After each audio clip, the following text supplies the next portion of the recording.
Today is Tuesday, September 20th. We'll update you about the impact of Hurricane Fiona on Puerto Rico, as much of the island is still without power. And new arrest numbers from the U.S.-Mexico border set a record. What's behind the surge? Also, the subject of the hit podcast Serial has been released from prison. We'll tell you why and explain the next big decision in this case. Plus, what two groups found about banned books in America, what Apple is doing about a problem with its newest iPhone's camera, and a world-renowned beer festival is back. We'll tell you those stories and more news to know today. Welcome to The Newsworthy. All the day's news in around 10 minutes. Fast, fair, fun, and on the go. I'm Erica Mandy. Thanks so much for being here. You ready? Let's do this. It was 5 years ago today that Hurricane Maria devastated Puerto Rico. And today, much of the island is in the dark again and dealing with devastation from another storm, Hurricane Fiona. The winds may not have been as strong, but the flooding has reached historic levels, turning entire streets into muddy rivers. Flash floods left many stranded across the U.S. territory, and more than 1,000 people have been rescued so far. Remember, Fiona first made landfall Sunday, and while the worst of the hurricane has moved on, the crisis is still growing. There are still downpours capable of producing flash floods, and the power is still out for most of the island. Authorities say it could be days before electricity is restored. 2/3 of Puerto Ricans don't have running water right now either. At last check, officials say Fiona has led to the deaths of 2 people there, but that number could go up. After slamming Puerto Rico, Fiona did also cause devastation in the Dominican Republic as well. At least 1 person died there. Now Fiona is nearing the Turks and Caicos Islands, and the storm has already gained strength. Meanwhile, Mexico dealt with destruction also on the anniversary of a different natural disaster. A major earthquake hit the western coast of Mexico yesterday, killing at least 1 person. Shaking was reported as far away as Mexico City, though there were no reports of major damage in the capital city. The 7.7 magnitude quake hit exactly 5 years after a quake that killed a few hundred people in 2017, and exactly 37 years after the 1985 quake that killed thousands. Yes, 3 big quakes now on the same day, just years apart.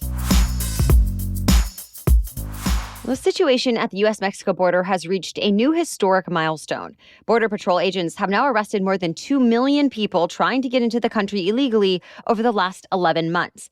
And that's the most ever in that time period. Officials say before the year is over, the number of arrests will likely reach more than 2.3 million, far exceeding last year's record number. One reason for the historic increase of migrants is that more and more of them are coming from Nicaragua, Cuba, and Venezuela, 175% more since this time last year. And that's combined with everyone still coming from Mexico and Central America.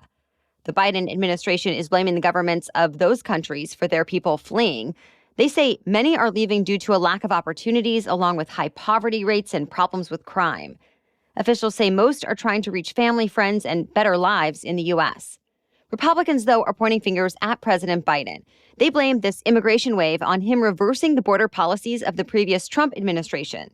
And remember, some Republican governors, like those in Texas and Arizona, have sent a continuous stream of thousands of migrants to Washington, D.C., New York, Chicago, and Martha's Vineyard. They say it's to call attention to problems at the border and the resources it takes to deal with it all. Though the White House and other Democrats have called the move an inhumane and political scheme. It's worth noting that while the number of arrests over the last year has reached a record high, illegal border crossings were actually higher in the early 2000s. But there were fewer arrests since Border Patrol had fewer agents and less technology. The last known American hostage in Afghanistan has been freed. But it took a prisoner swap with the Taliban. An American engineer and U.S. Navy veteran, Mark Frericks, was kidnapped while working as a contractor in Afghanistan more than 2 years ago, and he's been held hostage there ever since, until yesterday. The Taliban government freed him in exchange for the U.S. releasing a prominent Afghan tribal leader who was convicted of drug trafficking back in 2008 and sentenced to life in prison. Haji Bashir Nurzai was once on the world's most wanted narcotics dealers list and is said to have close ties to the Taliban. Well, now the New York Times reports the group is seeing it as a victory and a sign that the Taliban is loyal to its supporters. President Biden released a statement saying American Mark Frerich's freedom required difficult decisions that, quote, I did not take lightly. A couple senior officials told reporters that it took months of negotiations, but experts in the U.S. government decided the prisoner swap would not ultimately lead to more risk to Americans. Freric's sister told local news in Illinois the family is grateful and breathing a sigh of relief. They don't know exactly when he'll be back in the U.S. He's apparently in U.S. care in Qatar, but they're just glad to know he's safe. This was the first known prisoner swap between the U.S. and the Taliban since the U.S. withdrew from Afghanistan last year and the Taliban took over. You probably first heard his name on the hit podcast Serial. It was one of the first true crime podcasts that went viral and was downloaded by tens of millions of people around the world. Well, after more than 2 decades, Adnan Syed was freed from prison, at least for now. A judge in Baltimore vacated his conviction yesterday, which essentially means his conviction was thrown out. The reason for this? Prosecutors say there's new evidence that 2 other potential suspects may have been responsible for the 1999 killing of Hae-Min Lee. They say they're not yet declaring Syed innocent, but that he does deserve a new trial. Lee's family is upset, though, saying they only learned last week of the investigation and felt blindsided. Lee's brother said this is not a podcast for him. It's real life, and it seems never-ending. Syed, though, who is now 41, received cheers when he left the courthouse. He'll be under house arrest while prosecutors figure out if they want to retry Syed or dismiss this case. They have 1 month to decide. Stay tuned. More news coming up, but first, a quick break for our sponsor. Just because 2 things are kind of the same doesn't mean they're actually the same thing. There can be a huge variety in quality. And that's true for whether we're talking about the little things in life, like choosing which place to get sushi from, or what pair of jeans to buy, or the bigger decisions, like what doctor to trust.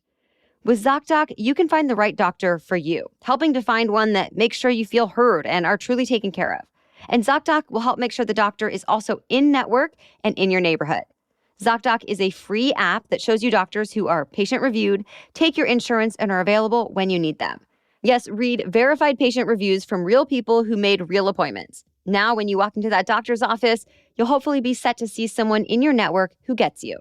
Every month, millions of people use ZocDoc, so simply go to ZocDoc.com/newsworthy and download the ZocDoc app for free. Then start your search for a top-rated doctor today.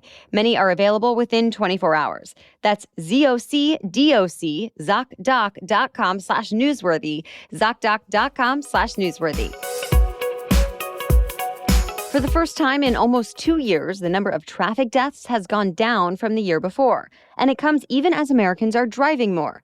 It's a welcome change since there had been a steady increase in traffic deaths since the start of the pandemic. Experts have said it was due to fewer people on the road, so drivers were speeding more and being more reckless. From April to June of this year, more than 10,000 people died from car crashes, and while that is still high, government data shows it's down nearly 5% from the same time in 2021. Still, the U.S. Transportation Secretary said the deaths are preventable, not inevitable. Some new data shows more and more books across the U.S. are being banned. PEN America is a nonprofit that advocates for free speech, and it found more than 130 school districts in more than half the states banned books during the last school year. At the same time, the American Library Association found similar data, saying total book bans in 2022 are expected to exceed record numbers from last year. Many book removals have come after allegations of graphic, obscene, or inappropriate materials in schools. While critics of the policy changes call it censorship that is trying to silence underrepresented voices and turn public schools into political battlegrounds. Texas led all states with the most number of bans, more than 800, on books dealing with race, sexuality, and LGBTQ issues. Apple is acknowledging a problem with its newest iPhone, but says a fix is on the way. A problem with the iPhone 14's camera is apparently causing it to shake and even make a rattling noise in certain situations.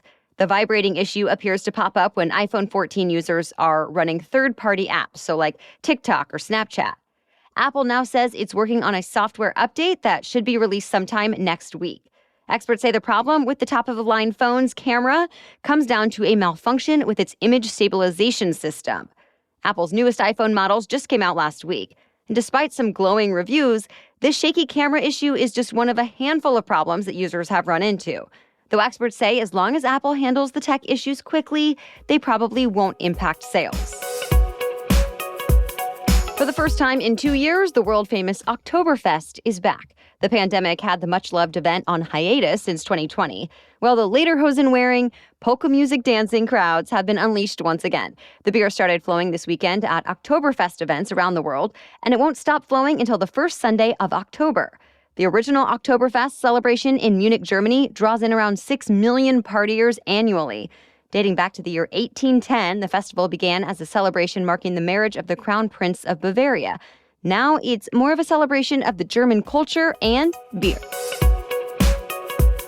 That's it for the main news today, so now it's time for Trivia Tuesday, when we ask a different trivia question every week. But first, this podcast is sponsored by Indeed. Every business owner knows how important their hiring decisions are. Behind most business success stories is a great team of people. Well, Indeed is the hiring platform where you can attract, interview, and hire all in one place. Instead of spending hours on multiple job sites searching for candidates with the right skills, Indeed's powerful hiring partner that can help you do it all. Find great talent faster through time-saving tools like Indeed Instant Match, assessments, and virtual interviews. With Instant Match, over 80% of employers get quality candidates whose resume on Indeed matches their job description the moment they sponsor a job, according to Indeed data in the U.S. And how convenient is it to have assessments right there ready to go? Indeed helps star applicants to shine with over 135 assessment tests from cooking to coding. Start hiring now with a $75 sponsored job credit to upgrade your job post at Indeed.com/newsworthy. Offer good for a limited time. Claim your $75 credit now at Indeed.com/newsworthy. Indeed.com/newsworthy. Terms and conditions apply. Need to hire? You need Indeed. Okay, now back to Trivia Tuesday. And today's trivia question is, which U.S. president is featured on the $2 bill? You can answer the question and play along on Instagram. Just find and follow us at NewsworthyPod and look for the trivia quiz in our Instagram stories today. As for last week's trivia question, which country was the first to give women the right to vote? The answer is New Zealand. On September 19th, 1893, New Zealand became the first self-governing country in the world to allow women to vote in parliamentary elections. Though this world-changing achievement did not happen overnight. The first attempt by New Zealand to give women the right to vote began in 1878. It failed to pass then, along with 2 other times leading up to 1893. It took years of hard work and fighting led by women like Kate Shepherd. Together with their supporters, the suffragists squeezed their bill through Parliament by a vote of 20 to 18, and it was made law, giving all New Zealand women the right to vote. Women in the United States wouldn't gain the right to vote for another 26 years through the creation of the 19th Amendment in 1920, though in the U.S., Native Americans had to wait even longer. Jump to today, the work that began in New Zealand by Kate Shepherd and others was copied numerous times around the world, eventually giving women everywhere the legal right to vote. If you're ever in New Zealand, by the way, take a look at the money they use. The country recognized Shepherd's monumental accomplishment by putting her on the $10 note. All right, thank you so much for listening today and every day. We'll be back with another news roundup tomorrow. Until then, have a great day.